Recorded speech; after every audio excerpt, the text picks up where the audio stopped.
Hola alumnos, hoy vamos a ver un tema que prácticamente viene siendo como una especie de resumen de cómo se desarrollan las tres etapas para realizar una auditoría de estados financieros por parte de un contador público independiente.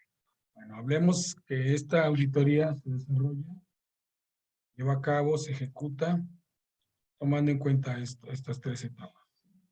Al hablar de contador público independiente, damos a entender que el auditor o quien va a revisar los estados financieros de su cliente, el que contrató los servicios de auditoría, no tiene ninguna relación con ellos. O sea, una relación es que permita, bueno, más bien que dé pauta que se pueda sospechar, como se va a opinar y se va a revisar estados financieros y su opinión es independiente, pues que no se preste a cuestiones de no sé, afectivas, que tenga que ver con el cliente y que esto permita que no sea objetivo al emitir su opinión sobre los estados financieros. No, recuerden que la auditoría de estados financieros, la única finalidad, su objetivo principal es opinar sobre cuál es la veracidad de las cifras que están contempladas en los estados financieros. Mi cliente me contrata, me dice, revísame mis estados financieros, yo soy un auditor independiente, los reviso y entonces emito mi opinión. Entonces, esa opinión tiene que estar sustentada en un trabajo que no tenga ninguna cuestión que me permita a mí dar una opinión por cuestiones afectivas, que dé una opinión favorable, aunque estos estados financieros no sean así. Bueno, hablamos de la primera etapa, que es la planeación. Planeación abarca desde que conocemos al cliente, nos contrata, hasta cómo vamos a trabajar, qué vamos a hacer.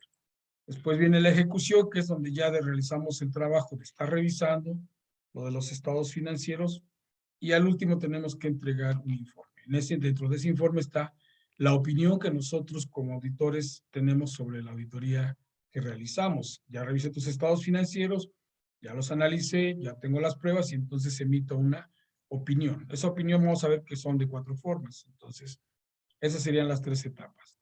Bueno, hablamos de planeación. ¿Qué se ve en la planeación? Bueno, pues en la planeación vemos muchos aspectos, pero dentro de ellos están los más importantes, que es la investigación preliminar, ¿no? ¿Qué tipo de cliente voy a auditar?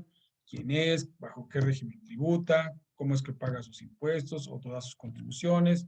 ¿Cuáles son sus estados financieros? ¿El entorno económico donde se desenvuelve? Entonces, todo eso que tengo que hacer es una investigación de cuál es la empresa que yo voy a auditar. Esto es válido siempre y cuando nosotros vayamos a llevar a cabo la auditoría. Si no vamos a llevar a cabo la auditoría, o también si investigamos y vemos que no nos conviene, pues tampoco la llevamos a cabo, ¿no? También puede ser que investigue y por cuestiones así que no me convengan como auditor, pues digo, porque la empresa puede ocultar cosas o ser una empresa que no nos conviene auditar, bueno, entonces en ese momento pues, también podemos negar el servicio.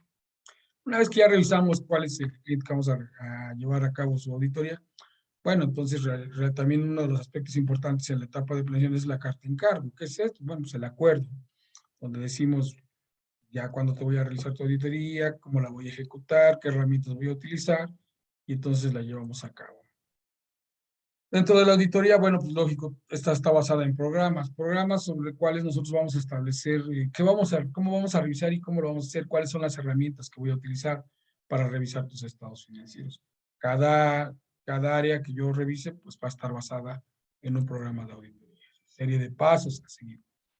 Y pues todos estos programas están contemplados dentro de un plan de auditoría. Siempre debe de haber un plan de auditoría, un plan de cómo vamos a trabajar, cómo la vamos a ejecutar, quiénes la van a ejecutar, cómo la vamos a revisar y cuáles son al final los resultados que yo debo de reportarle a mi cliente, ¿sí?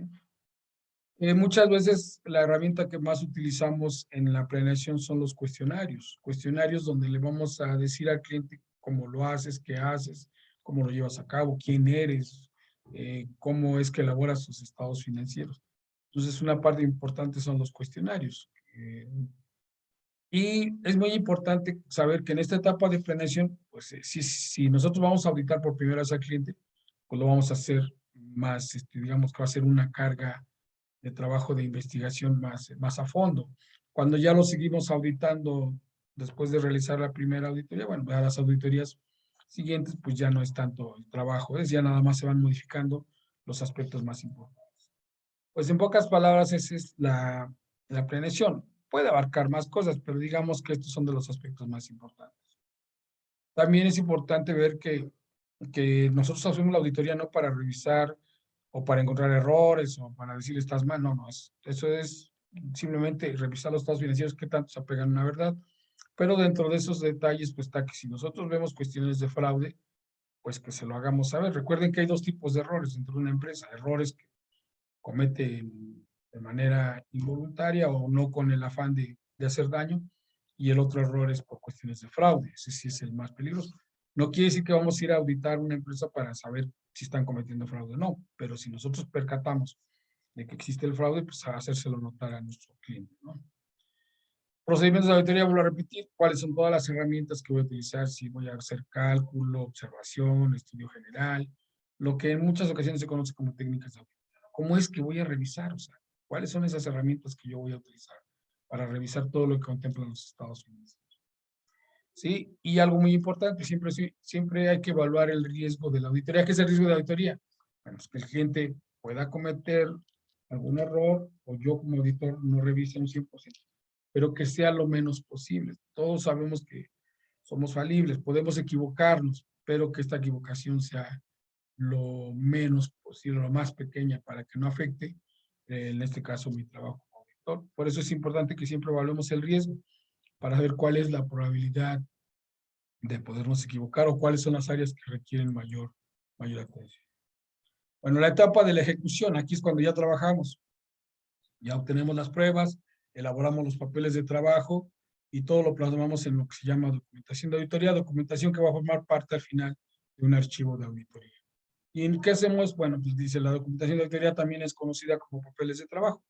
Ya sabemos que es todo lo que el auditor junta de papel, ya sea la documentación de auditoría abarca desde lo que obtenemos de terceras personas, que cuando le pedimos confirmación a alguien o información a alguien, algún tercero que tiene que ver con la empresa por lo de la auditoría, esa información la guardamos.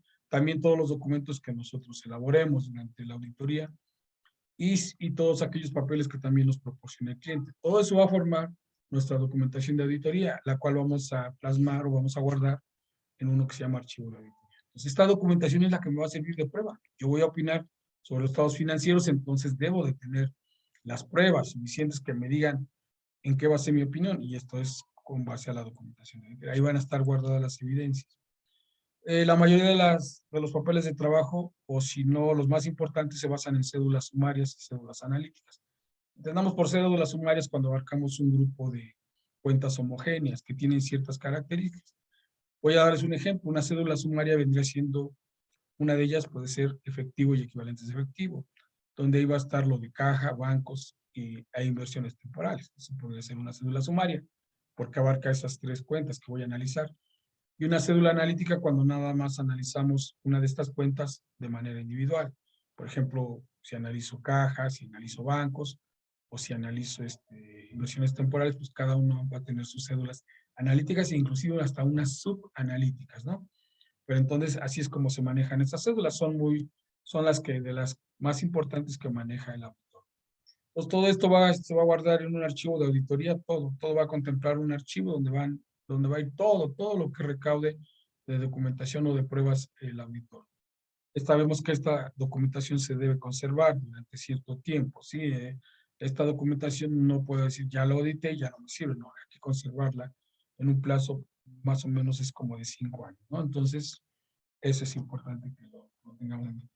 Y no olvidar que toda esta documentación nos sirve de prueba. Son las evidencias con las que nosotros, al emitir nuestra opinión, tenemos ese respaldo, saber que estamos opinando bajo pruebas que nosotros obtuvimos y que sabemos que se apegan a la realidad de mi opinión. Y lo más importante también, no se les olvide que debe haber un control de calidad. ¿Qué es esto? El órgano que nos permite o que le da validez a nuestro trabajo. Ya sabemos que forma parte ya sea del mismo despacho o personas ajenas, que siempre van a decir si nosotros ejecutamos nuestro trabajo como auditor con todos los requisitos mínimos de calidad. Y por último, ya que planeamos, ya que realizamos nuestro trabajo, pues entonces le entregamos el resultado al cliente. En este caso sería un informe de auditoría. Ese informe también tiene varias características. Entre las más importantes está la opinión. Entonces, yo voy a opinar sobre los estados financieros auditados que encontré en ellos, y como son 4 opiniones las que yo puedo emitir. Una es la opinión desfavorable o adversa. ¿Qué quiere decir? Que yo revisé y me di cuenta que no, que tus estados financieros están mal. O sea, no se basan en una verdad. Entonces, yo tengo las pruebas para decir eso.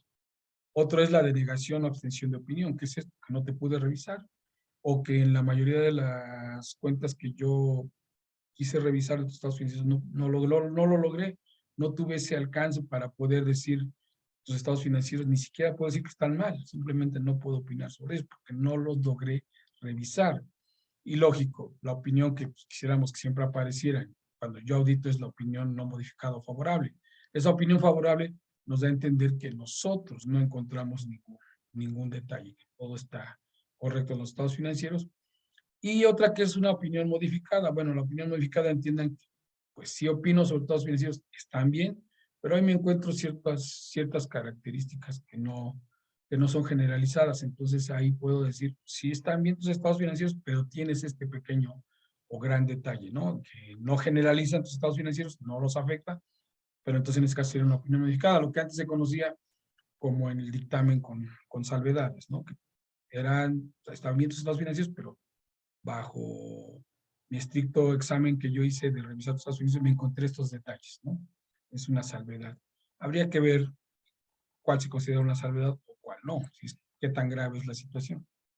Todo esto lo vamos a plasmar en un informe de auditoría. Esta opinión va a formar parte de ese informe, pero ¿qué más debo de colocar en ese informe? Pues las conclusiones a las que yo llegué como trabajo, se, darle seguimiento a la auditoría después de que ya te revisé qué es lo que continúa. No me olvido de mi cliente, sigo al pendiente de que él cumpla con todo lo que yo le sugerí o que corrigiera o que de cierta manera, inclusive hasta que lo ajustara en sus estados financieros. Otro punto también que se incluye ahí son los asuntos clave. Esto va dentro del dictamen. Entendamos por asuntos clave aquellos, digamos, aquellas situaciones que son importantes que se mencionen en el dictamen, no por ser salvedades, sino algo que debe de tomar en cuenta la persona a la que utiliza el dictamen, ¿sí? También podemos encontrar dentro del informe pues, hallazgos, ¿no? Problemas que se encontraron, situaciones complicadas, pero que hay que mencionárselas en este caso al cliente. Y lo que son las notas a los estados financieros, ¿no? Que revise de caja, que revise de bancos, de almacén, bueno, si esas notas son necesarias, pues habría que anexarlas en el informe de auditoría. Pues así es como se lleva la auditoría de estados financieros. Estas tres etapas son importantes. No quiere decir que lo que les mencioné en estas diapositivas es todo, ¿no? Puede haber más cosas, pero digamos que esto es de lo más importante. Este sería el resumen. Espero que les sirva a alumnos y cualquier duda estoy a sus órdenes. Cuídense mucho.